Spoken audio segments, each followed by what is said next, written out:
Bonjour à tous, bienvenue dans cette nouvelle vidéo. Nous allons étudier dans ce tutoriel comment faire apparaître une chaîne de caractères en affichant les lettres les unes derrière les autres. Pour cela, nous devrons compter le nombre de caractères que compose cette chaîne. Il nous faudra aussi appréhender comment extraire un caractère avec la fonction substring.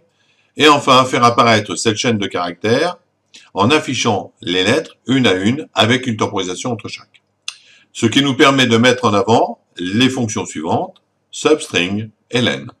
Nous allons maintenant décortiquer le principe de fonctionnement de cet ensemble. Voyons la réalisation de notre code. En début de code, nous allons créer une variable qui va recevoir la chaîne de caractères avec l'objet string. On déclare donc la chaîne de caractères et on incorpore dans cette variable « Bonjour les amis » qui se trouve entre guillemets. À l'étape suivante, nous allons compter le nombre de caractères qui composent notre chaîne et nous transférons le résultat de ce comptage dans la variable nombre de caractères.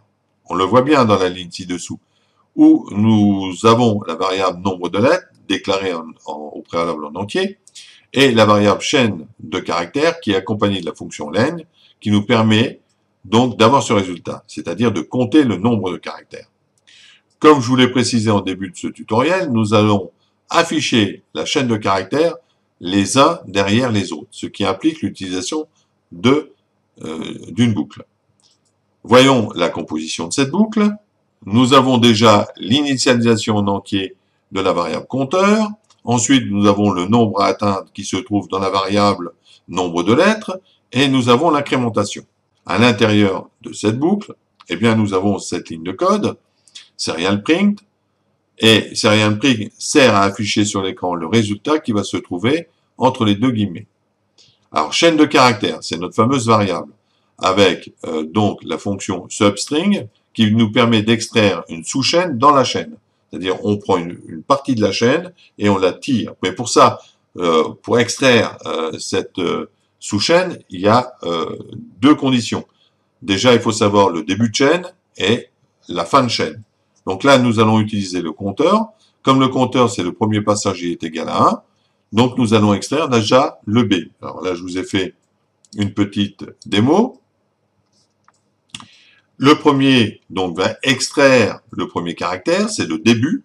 Et le début, donc la valeur, est inclusive. C'est-à-dire que le 1, la première position, le B est compris dans le début de la chaîne de caractères.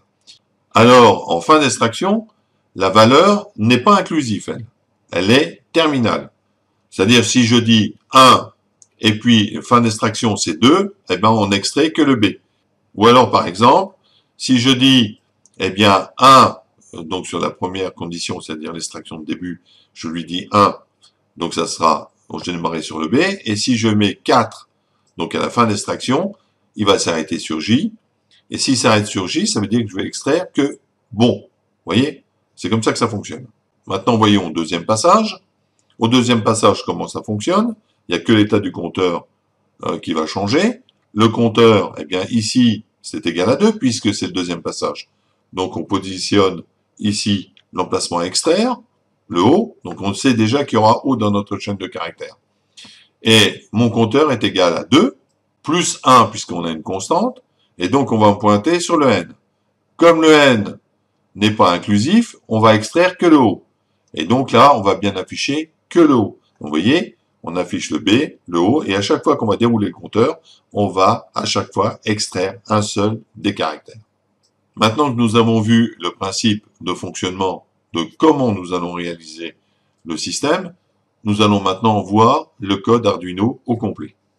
Voyons au niveau du code. Ici, nous avons donc la fameuse variable qu'on va déclarer en string, la chaîne de caractères. Les différentes variables que nous allons avoir besoin dans le code, entre autres, eh bien, la variable de comptage du nombre de caractères, qui est forcée à 0, l'initialisation de la connexion série, là on rappelle à l'utilisateur les fonctions que nous allons traiter, on affiche la chaîne de caractères qu'on vient de saisir au clavier, on compte le nombre de caractères de cette même chaîne, et on va afficher leur nombre. Ici, nous allons donc lire le nombre de caractères se trouvant dans la chaîne et on le transfère dans notre fameuse variable, comme nous l'avons décrit tout à l'heure. Nous avons ici, jusque là, la boucle qui va nous permettre d'afficher caractère après caractère à l'écran. Donc, je vous ai mis ici en commentaire toutes les explications et la fameuse ligne de code que nous avons traitée ensemble pour savoir comment l'ensemble fonctionnait. Voilà. C'est aussi simple que ça. Donc, voyons comment le système fonctionne. Voilà, il est affiché. Et vous voyez, il affiche caractère après caractère notre chaîne. Alors, on va essayer une autre chaîne. Vous verrez qu'après, c'est relativement facile. Nous allons voir donc avec une nouvelle chaîne de caractères. Je vais remettre une nouvelle chaîne de caractères ici. Une citation d'un grand penseur, Maître Yoda. Je le transfère. Je l'affiche. Voilà. Donc, il vient de trouver calcul de la longueur de la chaîne. Ben, il y a 59 caractères.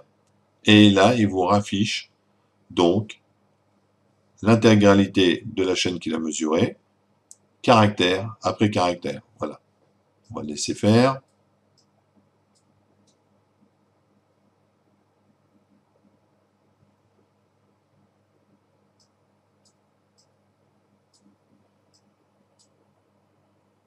Voilà, c'est terminé. Nous voilà au terme de notre tuto. J'espère que ces explications vont vous servir. Et je vous dis donc à la prochaine fois.